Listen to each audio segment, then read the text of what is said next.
Салам, биздин медиа мектепти көрүүнү улантканыңыздар үчүн чоң рахмат. Видео тарттыңар, кайсы жанрда, кайсы соц тармакка колдонууну чечтиңер. Ал эми кантип видеону вирус болуп тарагандай кылууну ойлонобуз. Мен муну 3 секунд эрежеси деп коем. Азыр аудиторияны кызыктыруу абдан кыйын. Маалыматтын жана контенттин көптүгүнөн көрүүчү башкалардын жүктөгөн видеосуну көбүрөөк көрүп, сиздин видеону аттап деле кетиши мүмкүн.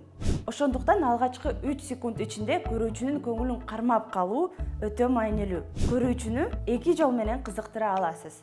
Биринчиси жем таштайбыз, экинчиси кызыктуу тыянак чыгарабыз. Биринчисине токтолуп кетсек, видео узун болсо, андагы эң кызыктуу жерин кыркып алып алдына чыгарасыз. Мисалы, Бул мана кыйын да сел болуп калат. Бул жер калың кар болуп калат.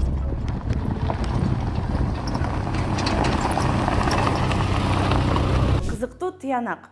Мында эң башына интервьюдагы кызыктуу, курч, маанилүү фразаны алып келесиз. Кааласаңыз сурамжылоо кыла койсоңуз да болот. Мисалы, Кыргызстанда болгону 500гө жакын ак элбирс калганын билчү белеңиз. TikToктун кыска видео жана тез өзгөргөн эмоциялардын заманында видеонун динамикалуу, кыймылдуу болушу абдан зарыл. Пландарды ар бир 6-7 секунд сайын алмаштыруу керек. Ар башка ракурстан тартып, переход жасоо сөзсүз түрдө маанилүү. А переход деген эмне?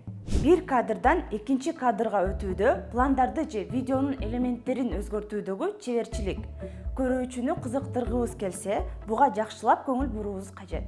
Видео менен өз ара аракеттенүүнү суранган уят эмес. Бул маанилүү эреже. Мисалы, видеонун башында каналга катталууну сурансаңыз болот.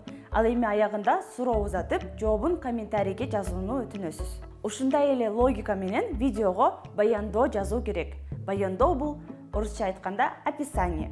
Ага кошумча маалымат, шилтемеге багыттама, эң негизги кайсы бир кыймылды аткарууну кошуп кетүүгө болот. Мисалы, видеого лайк басуу, аны бөлүшүү жана досторуна жөнөтүүнү суранса болот. Баяндоодо ансыз деле видеодо айтылган ойду кайталабаңыз. Видео менен өз ара аракеттенүүнү сурангандан кийин көрүүлөр көп болот. Мен муну ишенимдүү деп айта алам.